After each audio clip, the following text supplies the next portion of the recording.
everyone. Welcome to The Whole You. My name is Gulvig. So today we have a very special new moon in Aquarius. This new moon has new beginnings like all over it. Not only is it a new moon, which new moons typically are associated with new beginnings, taking a look at what it is that we might want to accomplish over the next month, so on and so forth. But this particular new moon is aligned also with the pagan festival of Imbolc. And Inbulk is the halfway point in the season of darkness, aka the winter. And it's a time in which it's said that in Celtic times, the livestock, they are having their babies, or very soon will be having their babies. It's the time in which the milk is flowing. It's this promise that spring will return. And it is said that at this time, the goddess returns into her maiden aspect. So there is new beginnings all over the place, because not only that, it's an Aquarius. And Aquarius is a sign that's all associated with transformation, with change, and with taking a new perspective to see if there's new ways that we can do things. A lot of times we get a little sometimes dogmatic in how we approach life in general. And Aquarius comes in and invites us to make new inventions, to take a new perspective. So it'll be very interesting to see what the tarot has to say about all of this new energy. The other thing too is that the new moon in Aquarius is at 12 degrees. 1 + 2 = 3. So this has 12 has the essence of the number 3, which also is associated with new beginnings. And I also look at the number 3 as being it's the number of unity, because it represents the father, the mother, and the child. So number 3, the third number in the trifecta, is the child, and the child is the culmination of the unification between the God and the goddess. So if you've been trying to figure out like how to bring different parts of your life together, because it seems like they're disjointed or things aren't flowing the way that they should. Perhaps, for example, like there isn't a lot of balance between your work and home life. Perhaps there needs to be more space for relationships. If there's parts of your life that don't really seem like they're being flowing together very well, now might be a really good time to take a different perspective to see if maybe there is a way to create more balance and to create more cohesion between different parts of our life. So let's just get started, and let's just see what additional insight could we have using the tarot around this new moon in Aquarius. We already have one that jumped out. Okay, so join me, even if you're seeing this in a recording. I do think that setting an intention before we go into this does make a difference. It might even make a difference between what pieces of it jump out to you as being important. So join me in setting the intention. What is it that we need to know or do the most to make the most of this new moon in Aquarius?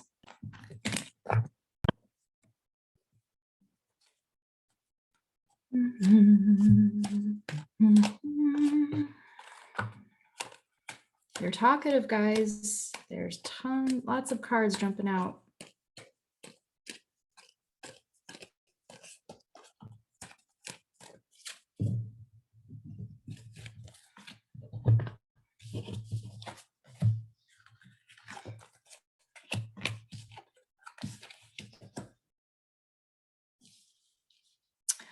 Okay, so the very first card that jumped out, like even before we stated our intention, was the Ace of Wands. And the Ace of Wands represents a reunification with our personal empowerment, our right to take action at the right time. It's about courage, willpower, charisma, passion. So if you've been feeling kind of wah, wah, wah lately, there's been maybe some melancholy, depression kind of sneaking in, anxiety, worry. now's a really good time to connect with that part of ourself that's right below all of the chatter, the ego telling us how we have so many reasons to be scared, and ask ourselves, if fear wasn't a factor, what would we do? If fear wasn't a factor, what creative impulses might you act upon? That's a really important question. If we can just imagine that fear can just kind of be put aside for a second, and you knew you had nothing to lose, what might you do? And that brings us to the Two of Wands and the Hierophant, which came up. What's really interesting is that the Two of Wands, when a card is reversed, it said that, whoever they is, it said that the card that comes before it is the medicine, right? Or the resolution. So the Two of Wands is a card where a person is preparing for a journey. They haven't quite got on the boat yet. You can see the boats are in the background, but they are making plans, packing their bags. They're preparing for a journey. And the card that comes before this as being an indicator of what's really important to prepare for this journey goes back to the Ace of Wands. So evidently, this energy here, I mean, it's no mistake that the cards would repeat themselves. When they repeat themselves like this, it's kind of a ding, ding, ding from the universe. So really getting in contact with what your passions are. More so than like the shoulds. We can shut on ourselves all day long. Other people can shut on us all day long. We don't want to go into that space. If we're shutting, we're not loving. Don't shut on yourself. But from a place of, what is it that I really want? How can I best prepare? Because when it being reversed, it might say that we're coming out of a time where perhaps there was some resistance to preparing. And this doesn't necessarily have to be just fear. It could be external circumstances. Perhaps there was some health concerns that got in the way and you weren't able to move forward with particular plans the way that you had hoped or as quickly as you would have liked to. Maybe there are some financial things that came up, family concerns. It doesn't necessarily mean that it's just fear, although it would probably be a good idea to examine if there's any internal resistance to moving forward. Because this particular moon, it trines Black Moon Lilith, and it also squares Uranus in Taurus. Uranus is the planet that's associated with Aquarius.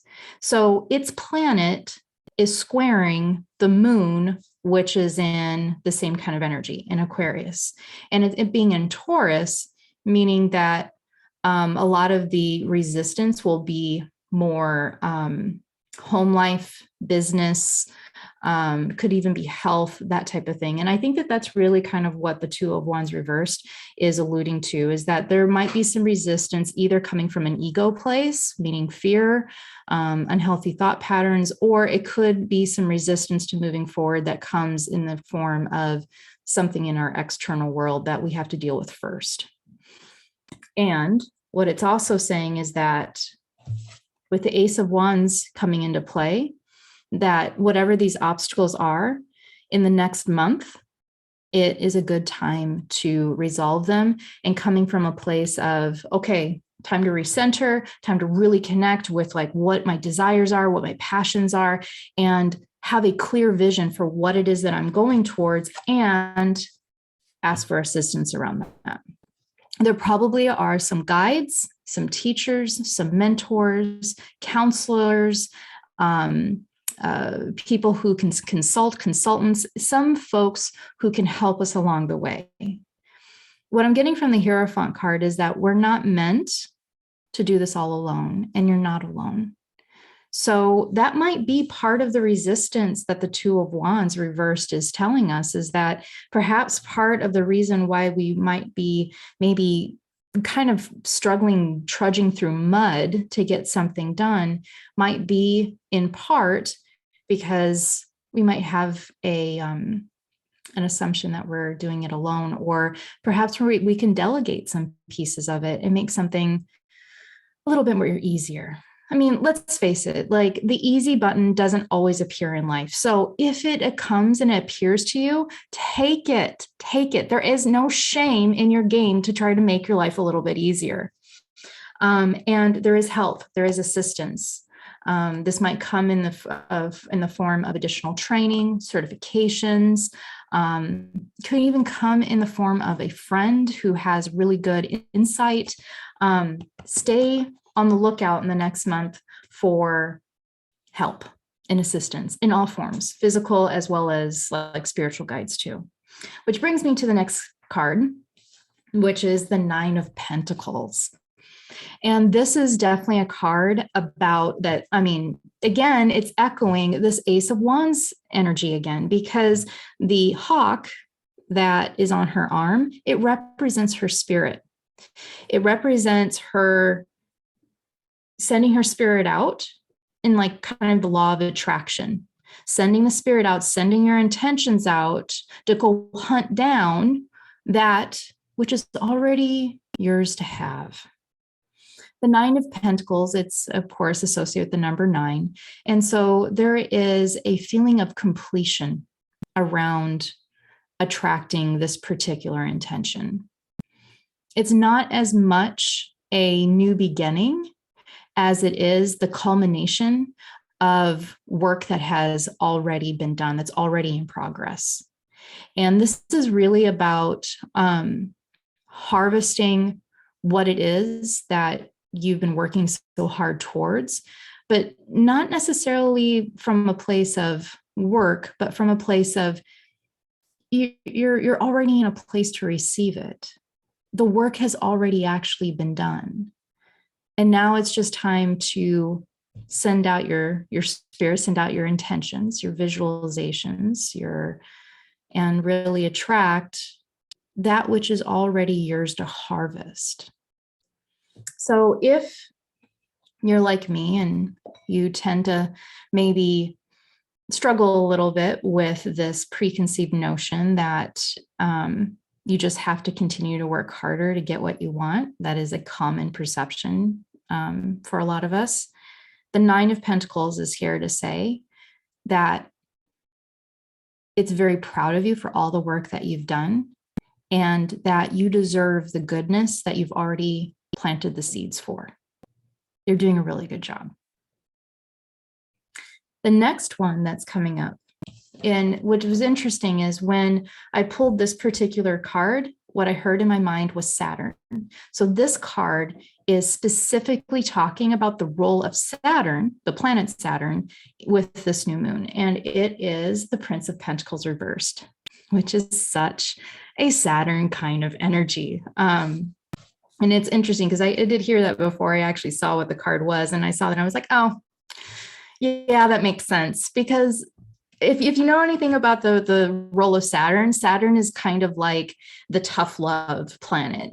Hits you alongside of the head. It's associated with structure and rules and authority, karma, time, limitation, stuff that we may need in the three-dimensional reality to function and to create structure and organization.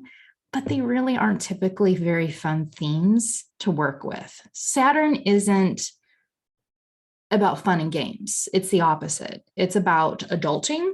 It's about, life isn't all fun and games. It's kind of a parental energy that likes to do this. So, meh. And with Saturn, Saturn is also an Aquarius. So it is also aligning with this new moon. And so what the Prince of Pentacles reverse can say is that for momentarily, some of this energy might still feel really mucky and sticky. And we've already talked about like what the resolution to this is, which is getting really clear on what your intentions, your passions, and what it is that you truly want. That's really the work with this, is getting clear, so that we can create a good foundation, a good blueprint, because if we're not clear and we just try to forge ahead anyway, then we're going to end up really just spinning our wheels. So this is really about being very methodical and very strategic. And that's one of the beauties about Saturn being in Aquarius, is that although it might kind of feel a little mucky, because that's kind of what Saturn often feels like. What the beautiful thing is that Aquarius invites in change, but Saturn invites in structure. So this would be a really great time if we have some intentions and we have some dreams and some aspirations, but we're not exactly sure of how we're going to get there. And it might feel like you might have to just catapult your way over like a Grand Canyon of different obstacles that might be in your path to get where you want to go. If that's what it feels like, right now would be a really great time to build the little stepping stones and to create a systematic approach of, even if you don't know all of the steps, if you can just get yourself to go into the general right direction, the next step will be revealed. Just plan out the first, maybe even the second step, and then see what happens. Don't have to have everything figured out. And this thought that we have to have it all planned out and perfection might be the very thing that will make us move too slow. And that is kind of part of the trine with Black Moon Lilith, because Black Moon Lilith is our ego. And so Black Moon Lilith might be in there and be part of that, what I call the itty bitty shitty committee. We all have it. The voices in the background that's like, you're not enough. You're like, this isn't going to work. No, if you speak up, you're just going to be judged. No, no, no, no, no, no, no, no, no, no. We all have it. And so part of the itty bitty shitty committee might be, you don't know what you're doing and you're completely lost and confused. You might as well just freeze and not do anything. And that is not what the cards are saying. The cards are saying, take advantage of the organizing energy that Saturn is bringing into Aquarius. And instead of it feeling like limitations, ask it to inspire you to organize your thoughts. Journaling would be a really good thing to do during this new moon, and create a strategic approach where you can just plan out one or two steps that will help you move in the general direction of where it is that you want to go, and then allow the process to unfold. This is a very gentle kind of energy towards new beginnings. This particular new moon actually has a lot of space, despite the fact that Saturn is part of this equation and that can create a lot of feelings of restriction. There's actually a very large space that is being created that's inviting new change, new beginnings, and a freshness, so to speak. As long as we are not expecting the changes to just be like busting out of the gate and moving super fast, but we're taking this time to really get our footings. Imbolc says that the promise of spring is just around the corner. And just a final thought is, I remember this time of year when I used to live in Minnesota, and very much like the seasons of Minnesota kind of mirror more the Northern European seasons versus here in Arizona. But I remember this time of year as being a very difficult time of year emotionally, because I was so impatient. I was done with winter by now. And I was like, and I knew I had like 3 more months before actual warm weather would be arriving. And that's kind of the energy of this new moon, and the energy of Imbolc, is that the promise of spring is there. The maiden has been reborn. And yet we still have a little bit more waiting to do to gestate our own intentions, our own seeds of new beginnings. But it doesn't mean that nothing's happening. So those little seeds, they may still have snow on top of them, but they're gestating.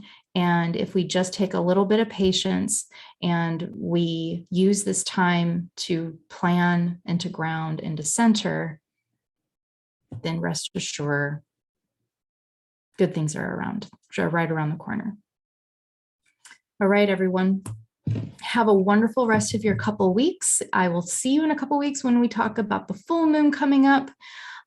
Take care and be on the lookout, because I will be launching the Whole You podcast in the next couple weeks. Super excited. It's going to be about star seeds and astral traveling and energetic protection, all kinds of high vibe, good intention, weird stuff. So if you're interested in joining me and following and taking a look at the world that's on the other side of the veil, then make sure to stay tuned for that announcement, because it's coming up real soon. All right, folks, have a wonderful rest of your couple weeks, and I'll see you soon. Bye.